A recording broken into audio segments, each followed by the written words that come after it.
राम राम जी। आप सभी के सामने शिव पुराण का 7वां अध्याय सुनाने जा रही हूँ। अध्याय का नाम है भगवान शिव के लिंग एवं सरकार विग्रह की पूजा के रहस्य तथा महत्व वर्णन। सुत जी कहते हैं, शौनक, जो श्रवण, कीर्तन और मनन इन तीनों साधनों के अनुष्ठान में संस्मित न हो, वह भगवान शंकर के लिंग एवं मूर्ति की स्थापना करके नित्य उसकी पूजा करे तो संसार सागर से पार हो सकता है। वचना अवस्था छल न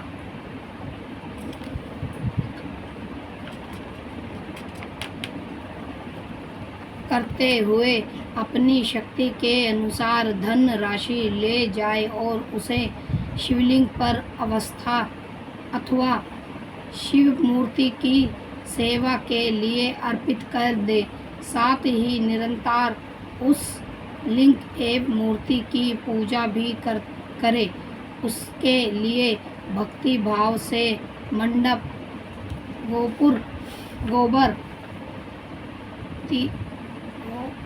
गोपुर तीर्थ मंट एवं क्षत्रिय की स्थापना करे तथा उत्सव रचाए। वस्त्र, गंधर्व, पुष्प, धूप, दीप तथा पुआ और शंख आदि विजयनों से युक्त भक्ति के भस्य भोजन अन्य निग्रह रूप में समर्पित करे।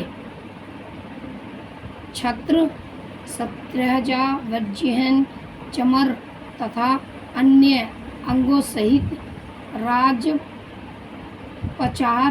राजोपचार की भक्ति सब सम्मान भाव भगवान शिव के लिंग एवं मूर्ति को चढ़ाए। प्रदक्षिणा, नमस्कार तथा यथार्थ शक्ति जाप करे। हवन से लेकर विसर्जन तक सारा कार्य प्रतिदिन भक्ति भाव से संपन्न करे। इस प्रकार शिवलिंग अथवा शिव मूर्ति में भगवान शंकर की पूजा करने वाला पुरुष श्रवण आदि साधनों का अनुष्ठान न करे तो भी भगवान शिव की प्रसन्नता से सिद्धि प्राप्त कर लेता है। पहले के बहुत से महात्मा पुरुष लिंग एवं शिव मूर्ति की पूजा करने मात्र से भाव्यधन से मुक्त हो चुके हैं। श्रीयोजन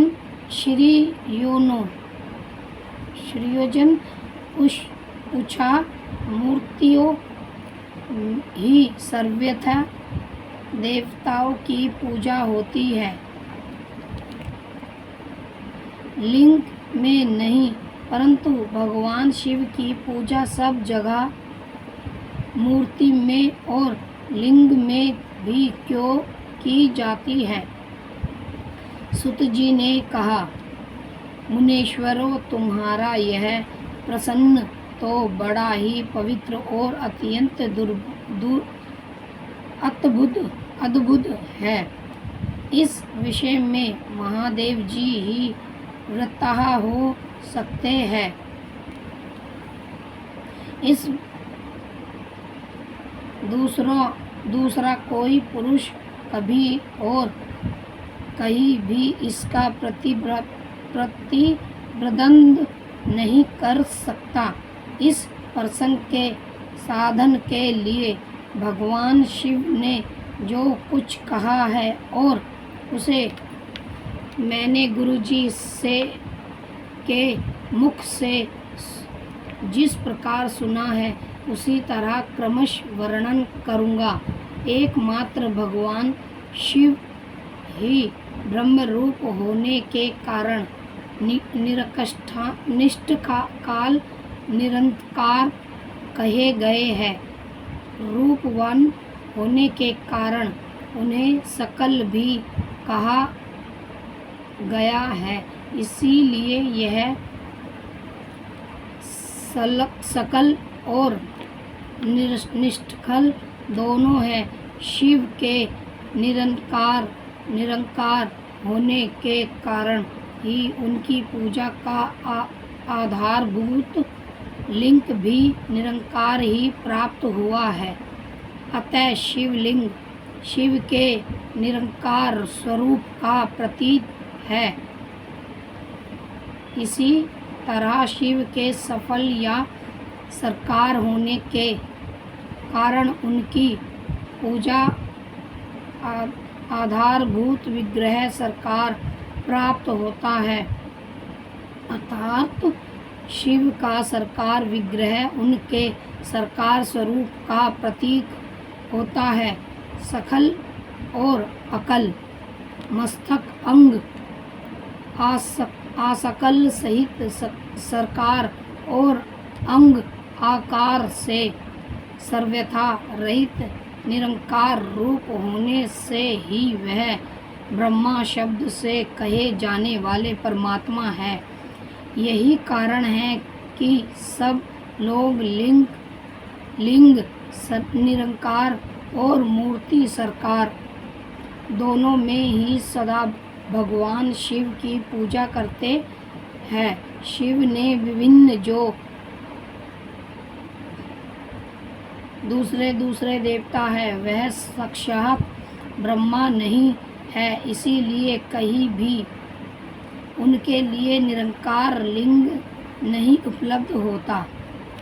पूर्व काल में बुद्धिमान ब्रह्मपुत्र सनतन कुमार मुने मदरा चलपार नंदिकेश्वर से इसी प्रकार का प्रश्न किया था। संतन कुमार बोले, भगवान शिव से विभिन्न जो देवता है उन सबकी पूजा के लिए सर्वत्र प्रातः वेर मूर्ति मात्र ही अधिक संख्या में देखा और सुना जाता है। केवल भगवान शिव की ही पूजा में लिंग और बेर दोनों का उपयोग देने में आता है। अतः कल्याणमय नंदेश्वर इस विषय में जो तवित्य की बात हो उसे मुझे इस प्रकार बताइए जिससे अच्छी तरह समझने में आ जाए। नंदेश्वर ने कहा, निपष्ट पाप ब्रह्म कुमार, आपके इस प्रश्न का हम जैसे लोगों के द्वारा कोई उत्तर नहीं दिया जा सकता, क्योंकि यह गोपनीय विषय है और लिंग साक्षात्कार ब्रह्मा का प्रतीक है। यद्यपि आप शिव भक्त हैं, इसीलिए इस विषय में भगवान शिव ने जो कुछ बताया है उसे ही आपके समक्ष कहता हूँ। भगवान शिव ब्रह्म रूप और निष्काल निराकार है। इसीलिए उन्हीं की पूजा में निष्काल लिंग का उपयोग होता है। संपूर्ण वेदों का यही मत है। संतन कुमार बोले, महाभाग योगीन्द्र, आपने भगवान शिव तथा दूसरे देवताओं के पूजन में लिंग और वेर के प्रचार का जो रहस्य विभिन्न पूर्वक बताया है वह अर्थात है। इसीलिए लिंग और वेर की आदि उपस्थिति कहा जो उत्तम ग्रंथ है उसकी मैं इस समय सूचना चाहता हूँ। लिंग